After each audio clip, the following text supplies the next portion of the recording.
हमारे सौर मंडल में मुख्य रूप से सूर्य के रूप में जाना जाने वाला एक बड़ा तारा और उसके चारों ओर घूमने वाले ग्रह चंद्रमा, क्षुद्र ग्रह, धूमकेतु और उल्कापिंड शामिल हैं। सौरमंडल में मौजूद हजारों धूमकेतु और लाखों क्षुद्र ग्रह है। यह आकाशगंगा का एक हिस्सा है जो वृत्तीय है और इसका एक केंद्र है। वैज्ञानिकों ने अनुमान लगाया है कि सूर्य से लगभग 9 बिलियन मील दूर सौरमंडल का अंतिम छोर है।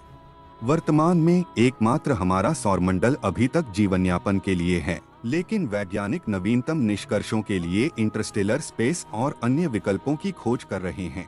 हमारी ग्रह प्रणाली आकाशगंगा में स्थित है, जिसके केंद्र में सूर्य है। सभी ग्रह सूर्य नामक एक बड़े तारे की परिक्रमा करते हैं, इसलिए हमारी ग्रह प्रणाली को सौर प्रणाली के रूप में जाना जाता है, क्योंकि सूर्य से संबंधित किसी भी चीज को सौर कहा जाता है।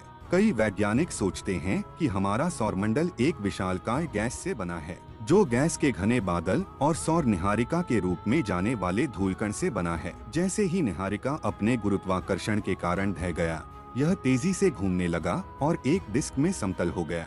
अधिकांश केंद्र की ओर खींचा गया, जिसके परिणामस्वरूप सूर्य का निर्माण हुआ। डिस्क के भीतर के अन्य कण एक साथ टकरा गए और क्षुद्र ग्रह के आकार के बन गए, जिनमें से कुछ ने मिलकर क्षुद्र ग्रहों, धूमकेतुओं, चंद्रमाओं और ग्रहों की चट्टानी सतहों का निर्माण किया।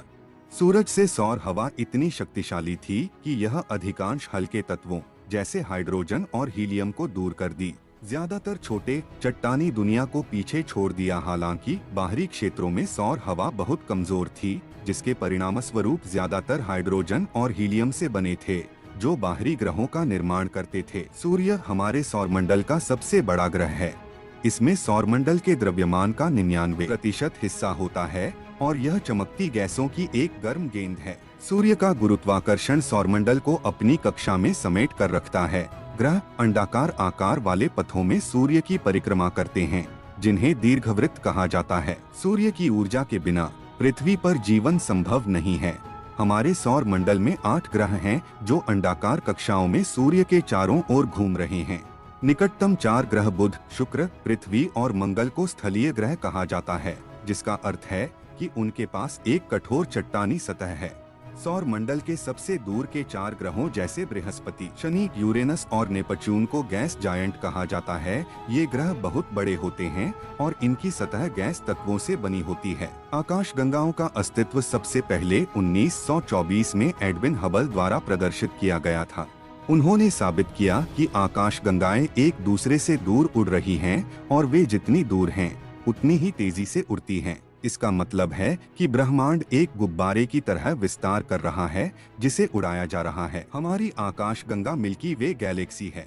यह आकार में वृत्ताकार है। इसमें 100 बिलियन से अधिक सितारे घूमते और अपने केंद्र के चारों ओर परिक्रमा करते हैं। हमसे सबसे नजदीकी आकाशगंगा एंड्रोमेडा है। हमारे सौर मंडल में 8 ग्रह हैं। अब माना जा रहा है कि हमारा सौर मंडल एक बार फिर से 9 ग्रहों वाला हो सकता है, लेकिन 9वें ग्रह को आप प्लूटो से न जोड़ लीजिएगा। वैज्ञानिक लंबे समय से हमारे सौर मंडल के बाहरी हिस्से में नेपच्यून और यूरेनस की कक्षाओं को प्रभावित करने वाले असामान्य गुरुत्वाकर्षण बल से हैरान रहे हैं। कुछ इन विसंगतियों को एक काल्पनिक ग्रह एक्स बताते हैं, जो कुइपर बेल्ट में है, तो कुछ लोग इससे अनजान हैं। अब अंतर्राष्ट्रीय शोधकर्ताओं की एक टीम ने इसे लेकर नई व्याख्या दी है।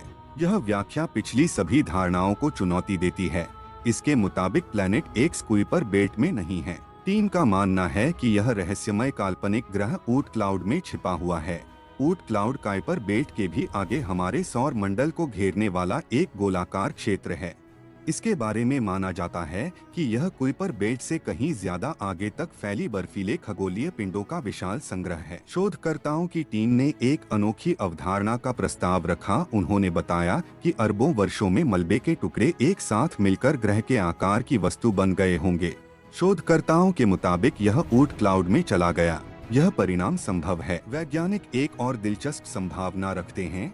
उनके मुताबिक हमारे सौरमंडल की ही तरह यह किसी दूसरे तारा सिस्टम का ग्रह हो सकता है, जो ऊट क्लाउड में फंस गया होगा। शोधकर्ता इसे ज्यादा संभावित मानते हैं, हालांकि वैज्ञानिक मानते हैं कि ये दोनों सिद्धांत अत्यधिक संभावित नहीं हैं। उनके अनुमान के मुताबिक सिर्फ 0.5% संभावना है कि सूर्य ने किसी ग्रह को ऊट क्लाउड में धकेला होगा। 7% संभावना है कि नेपच्यून के आकार के बराबर वाला ग्रह अपने मूल तारे से बाहर निकला होगा और सूर्य ने उसे पकड़ लिया होगा। नासा पहले ही कह चुका है कि वह ऊट क्लाउड से जुड़ा कोई मिशन नहीं चला रहे हैं। हालांकि वॉयेजर अंतरिक्ष यान 300 साल में वहां पहुंच सकते हैं, उन्हें ऊट क्लाउड से निकलने में 30,000 साल लगेंगे। तो दोस्तों, ये थे हमारे सौरमंडल की कुछ अनोखी बातें।